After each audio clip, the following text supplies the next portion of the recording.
This is how you can avoid paying capital gains tax on a property that you inherit. And I have personally seen clients inherit property that is valued at $20 million. They did not pay any capital gains tax on it whatsoever, because the one tax that we do not pay is inheritance tax. And thank God for that. Because could you imagine someone in your family passes away and now you are inheriting some of their assets, but next thing you know, you are up for a large tax bill with the ATO because you've inherited all of these assets which are not liquid assets, which means that you would have to essentially sell those assets in order to fund the tax on the inheritance. And that's generally what happens in countries where they do have inheritance taxes, or they often call it gift taxes as well. So in this video, I'm going to walk you through all the different rules that you need to be aware of when it comes to capital gains tax on inherited property. Because if you are not careful, you might actually end up paying capital gains tax on the property that you inherit. And also, just a side note before we talk about tax, can I just point out that we finally put a photo in the photo frame. If you didn't notice in my other videos, it's just been a blank frame sitting there for the past couple of weeks since we redid the office. It took us long enough. We thought it'd be nice to put a team photo in there, and I actually think it livens the place a little bit. So there's two key things that you need to understand. Firstly, you need to know how the cost base of the property that you're inheriting is going to be calculated. If you've seen my previous video about capital gains tax, I talk about how cost base is calculated. So if you haven't seen that video, go watch it. I'll drop a link below. And the second thing that you need to be aware of is the capital gains tax implications to you and the different rules that you got to work through in order to get to the outcome that you want. So we're going to talk about those things today, and let's get into it. In order to determine the cost base that you are inheriting, we need to look at when the person who passed away acquired that property. So firstly, if the person who passed away bought the property pre-CGT, which means that they bought the property before 20 September 1985, then when you inherit that property after they pass away, you would inherit the market value of the property on the day that that person passed away, which is a good thing because otherwise you would be inheriting their original cost, which is going to be very low if they acquired the asset before 1985. House prices were very low back then.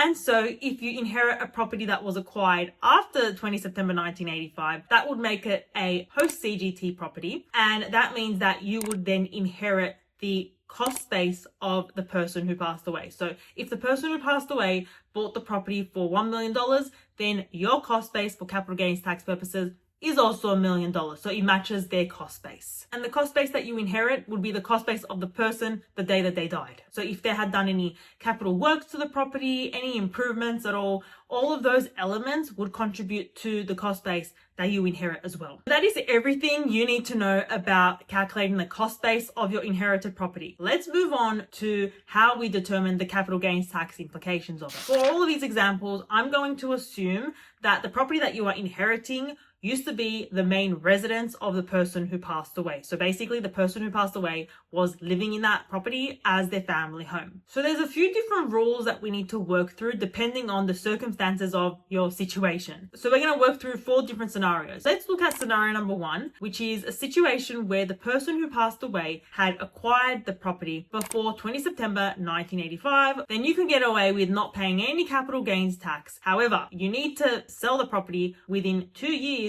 after you have inherited it. So the second scenario is when the person who passed away had acquired the property after 20 September 1985. So in that situation, if you inherit the property after 20 August 1996, then you have again a 2-year window to sell that property as well and have it be fully CGT free. So you basically have a 2-year period after you've inherited the property in order to sell it tax-free. And in that 2-year period, if you decide to use that property as your main residence or rent it out as an investment property, then that doesn't actually impact or change the CGT implications when you sell it. So it will still be CGT free even if you're using that inherited property to generate rental income, which is a good thing.